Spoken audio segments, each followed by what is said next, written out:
Vamos a desarrollar una de las informaciones que les contábamos en el inicio de nuestro programa. Tiene que ver con lo que ocurre en Tandil, la toma de terrenos que fueron ocupados por familias sin vivienda, desalojadas ahora por la infantería.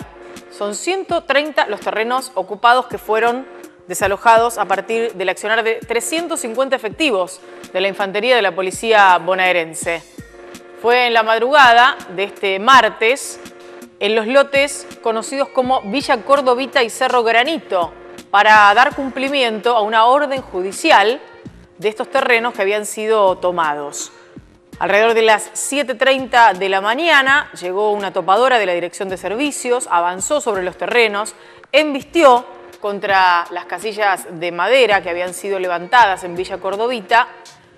Llegó la jueza de garantías a partir de negociaciones. Se trata de la doctora Estela Maris Aracil. Los recibió a quienes estaban llevando adelante la ocupación en su despacho para poder dialogar acerca de algunas diferencias que hay respecto de quiénes son finalmente los dueños de estos terrenos y el estado de situación a partir de la decisión de estas familias de llevar adelante una toma. Una de las líderes de la toma es Griselda Altamirano y está en línea telefónica con nosotros. Griselda, ¿cómo le va? Buenas tardes, la saluda Lorena Tosa aquí en QM Noticias. ¿Cómo está usted? Hola, buenas tardes. Muchas gracias por llamar. No, por favor. La realidad es que para plantear el estado de situación, habitualmente nosotros solemos decir, nunca puede ser una solución final habitacional el hecho de una toma de territorios, pero aquí está pasando algo bastante particular, por lo que tenemos nosotros informados, que está relacionado con quien dice ser el dueño de estos terrenos y finalmente no lo es. ¿Es así? Exacto, acá lo que hubo es una empresa que comercializaba lotes en el año 53, arrancó hasta el año 63 aproximadamente. Al desaparecer esta persona jurídica dejó más de 450 lotes en situación de acefalía. Se fue avanzando en la ocupación progresiva desde el año 98, quedando aún más de 200 lotes libres. Lo que hizo esta persona, Mario Cerviño, fue cercar y apropiarse de estos lotes, construir lo que parecía un barrio privado con complicidad del municipio, ya que tenía la calle cerrada, con una tranquera, le llevaron todos los servicios, comercializaba los lotes a un valor de $60.000, $80.000, y todo esto a partir de escrituras falsas hechas en la vecina ciudad de Mar del Plata. Nosotros hicimos una denuncia por falsificación de instrumento público y estafa, hacia las personas a las que les vendió, y ya un año atrás teníamos hecho una denuncia en relación a las mismas tierras por asociación ilícita, tráfico de influencias y mal desempeño de funcionarios, porque el presidente del Consejo, Juan Pablo Frolich, fue el que, siendo responsable de áreas legales, inició un juicio sobre apremio sobre los más de 450 lotes que estaban acá todavía libres. Entonces conocían perfectamente esta situación alrededor de la tierra. Era imposible que en el año 2004, el mismo año, apareciera una persona con con 200 lotes a su nombre, teniendo en cuenta que la empresa había desaparecido en el año 60.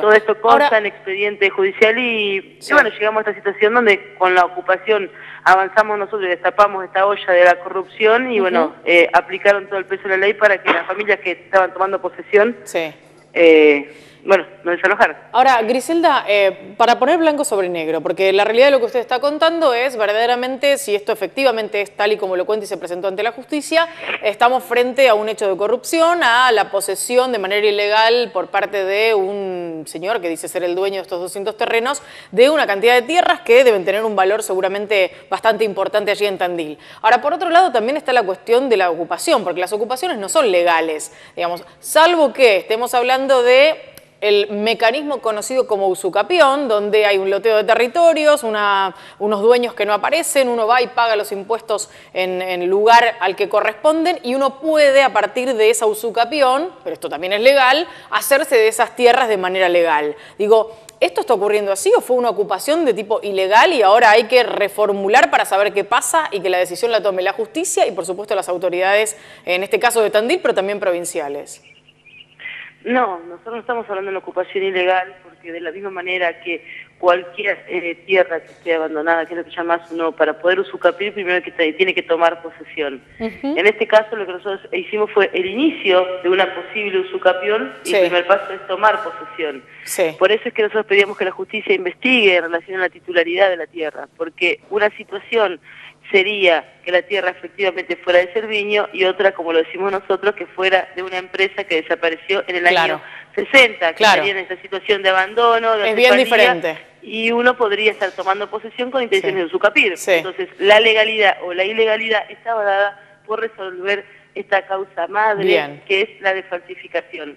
Ahora, Griselda, ¿cuánto tiempo hace que toman la decisión estas familias de tomar esos terrenos para, llegado el caso, poder llevar adelante una usucapión demostrando que se trata de terrenos de alguien que allí por la década del 60 desapareció y los dejó abandonados?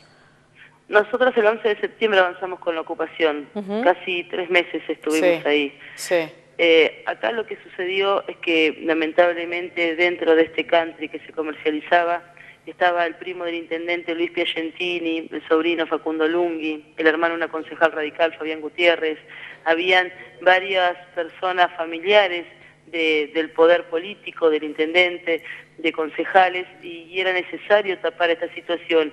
Y mientras las familias estuvieran tomando posesión de esos lotes en esa zona y con toda esa corrupción destapando esa olla, iba a ser terrible para ellos. Y bueno, obviamente utilizaron a una justicia que no es independiente para poder avanzar y trasladar la discusión que siempre conviene a todos, mezclar y poner en igualdad de condiciones la toma de posesión con la usurpación. Y no siempre es así. La ilegalidad al lado de la irregularidad, o equiparándolas, y no es así. Entonces siempre aprovechan el desconocimiento para intentar formar opinión en general contraria, porque lo primero que necesitan ellos para avanzar con un desalojo es generar opinión pública contraria. Claro, nosotros por eso queríamos tener su palabra, para conocer el origen de todo esto y sobre todo tener en cuenta datos que podemos desconocer, porque claro, la información va llegando de la decisión que termina tomando la justicia respecto del desalojo de quienes habían ocupado esos territorios, pero usted nos está contando que hay una irregularidad en cuanto a quien aparece como el supuesto dueño de esos terrenos.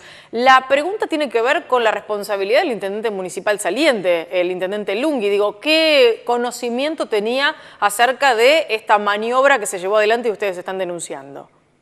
Bueno, primero que no es saliente porque fue reelecto, pero obviamente no pueden repartirse la torta de 400 lotes, 200 lotes durante tu gestión sin que vos estés enterado.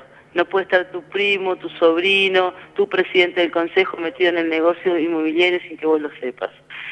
Acá lo que nosotros creemos es que no hay una negligencia o no hay una omisión de algunas cuestiones. Creo que es una acción directa y que eso es lo que nosotros denunciamos. ¿En la denuncia ustedes también incluyen al intendente también en la denuncia? No, nosotros lo que denunciamos es al presidente del Consejo, que es lo que tenemos prueba, y de ahí la justicia tendrá que investigar las responsabilidades políticas en general. Claro. Acá el tema es que es una práctica habitual de este gobierno dejar la tierra que está en situación de vacancia, que podría ser tranquilamente reclamada por el Estado para que pasen a ser fiscales, y a partir de ahí hacer planes de vivienda o poder venderlos en cuotas o como sea, con precios accesibles a los trabajadores.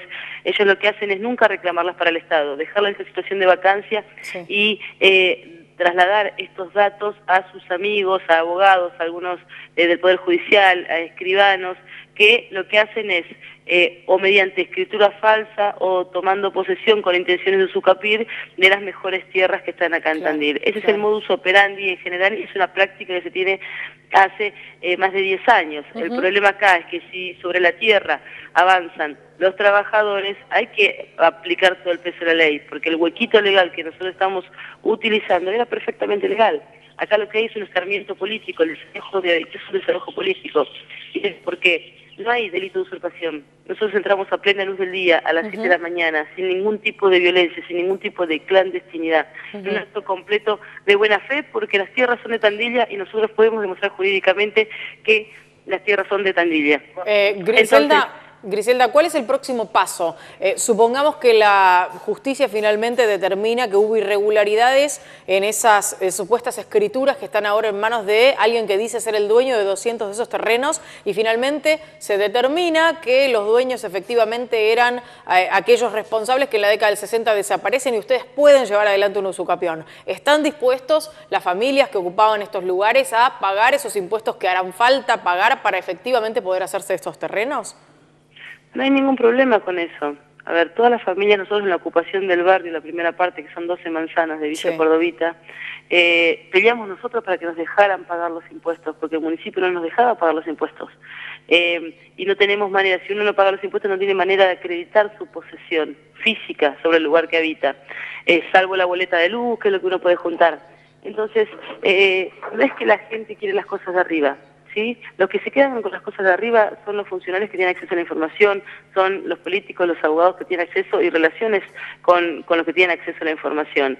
Los trabajadores cuando llegan a una ocupación es porque realmente no pueden y no tienen otra opción de cómo acceder al suelo y que no configura ningún delito, que es distinto, y esta toma en Villa Cordovita creo que ha sido un ejemplo en relación a cómo fue el debate jurídico que hemos podido dar y el debate político, es que no fue una ocupación donde por necesidad un grupo de personas avanza sobre tierra aún a pesar o a sabiendo de que está cometiendo un delito. ¿Sí? Como fue el Merlo, como fue que saben que tiene dueño y avanzan. No, nosotros avanzamos sobre tierra, que estamos convencidos que es tierra céfala y que nosotros la podemos poseer y que eso no constituye ningún delito. Griselda, muchas gracias por este rato de conversación con nosotros. Obviamente vamos a estar atentos a cómo avance la justicia en materia de las denuncias que ustedes presentaron y también qué se resuelve respecto de esta situación, entendiendo además que ustedes señalan hay responsabilidades políticas que llegarían hasta el intendente municipal. Muchísimas gracias. Gracias a ustedes y bueno, teniendo en cuenta lo que ha sucedido hoy, nosotros vamos a dirigir todo nuestro esfuerzo a organizar a todos los sin techo, a todos los sin tierra de Tandil y avanzar con el reclamo hacia el Palacio Municipal. Gracias, Griselda. Hasta luego.